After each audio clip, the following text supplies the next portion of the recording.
So continuing on, all objects are guaranteed to have a two-string method via inheritance, and that's why the print line method can call the two-string for any object that is passed to it. So I'm not going to go through this code. I'm going to leave that to you to go through this code as well as the code that was back here, the words book dictionary and the words to book 2 dictionary 2, because you guys don't seem to enjoy that very much when I go over code. All right, the last thing I'm going to talk about today is the abstract class and what this all means in a class hierarchy. This is not a word that's new to you, but the way we're going to use it in a class hierarchy is different, or it's something new because class hierarchy is new to you. So we say an abstract class is a placeholder in a class hierarchy that represents a generic concept. It's very similar to an interface. We're going to see here that in a parent class, sometimes you'll see instead of a method fully coded, you'll see it'll say public abstract void the name of the method and a semicolon, just like you would in an interface. Then below in the child's class, the child will fully code the method. If they don't fully code the method, then the child's class will be abstract too. An abstract class cannot be instantiated, so that's huge. If we put an abstract method in the pet class, we can never make pet objects. So if you create, let's assume we did that in our pet class that we've been working on, and then in bird, cat, and dog, we did not implement or we did not code up that abstract method. All of those classes would automatically become abstract and we could not make objects. So we can use the word abstract on the entire class, but I think mostly what we're going to do is make abstract methods in our classes. But you can make the entire class abstract, although it's really not necessary. We use the modifier abstract on the class header to declare a class abstract. An abstract class often contains abstract methods with no definitions, like an interface does. Unlike an interface, the abstract method must be applied to each abstract method. See, that's why I don't really like to make the whole class abstract. You can just make methods abstract. An abstract class typically contains non-abstract methods, further distinguishing abstract classes from interfaces. And a class declared as abstract does not need to contain abstract methods. Unless I'm remembering this wrong. The child of an abstract class must override the abstract methods of the parent, or it too will be considered abstract. An abstract method cannot be defined as static because it has no definition yet. The use of abstract classes is a design decision, and it helps us establish common elements in a class that is too general to instantiate. So I'm going to pull these classes up. If you just pull them up from your source code folder and you do not copy them into your chapter folder, we should be able to look at them without causing any problems. I don't want you to override anything that you've worked on. So you got to be careful if I do want to open these. So let's open them. So we need pet, pet, snake, and dog.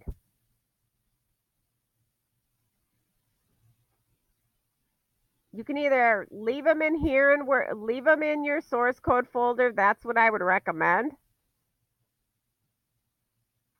Or put them in some kind of temp folder. Pet and pets.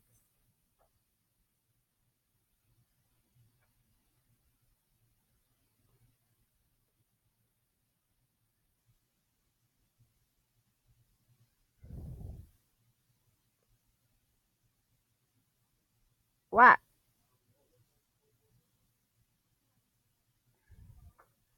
Your friends will help you.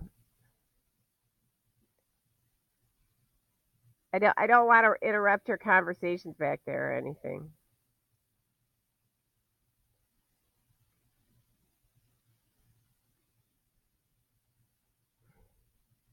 Okay, I must be wrong about that abstract thing.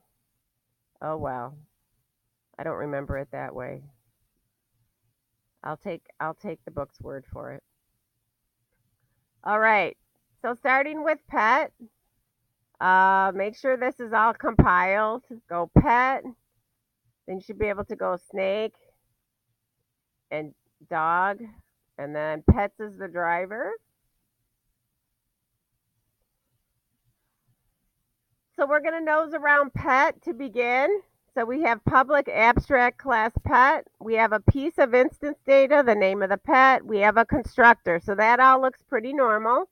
We have an accessor method. Oh, these are also called getter methods. They're called accessor methods and getter methods. Wanted to bring that up. I want you to be familiar with that term. We have a toString, and here are two abstract methods. So speak and move. So this is like a promise. Our children will code a speak method and a move method that returns strings. And if I don't, those classes will become abstract. So let's go look at dog. So dog extends pet. We have an additional piece of instance data. Here's my constructor. This is something you should be familiar with now. You know that this is calling the parent constructor. I need to give it a string. I've declared an additional piece of instance data weight, so that's why it's also in my parameter listing, and I populate it. I created a getter method for weight, a toString method that refers to my parent, and then below we see the implementations of our dog, or I'm sorry, I see my implementations of the abstract methods from the parent. Similarly, let's look at snake. We're going to see the same kind of thing. A piece of instance data, a reference to the parent constructor, instantiating all the instance data, a getter method, a toString, and then again, implementations of the abstract methods from the parent, speak, and move. Any questions? The driver program, we make a dog, Fido, and a snake, Sam. Notice we're printing Fido, and then we're printing some other messages calling the two methods that were abstract, speak, and move. And hopefully you agree with what these animals say. Slither. Sam says hiss. Excellent.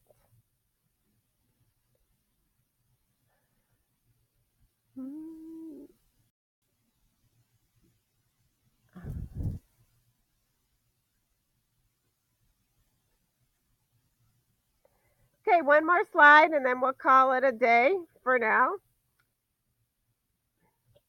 An inherited member can be referenced directly by name in the child class, as if it were declared in the child class.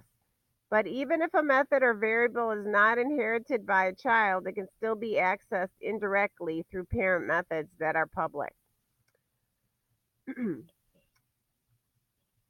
We're going to go offline and take a look at this code.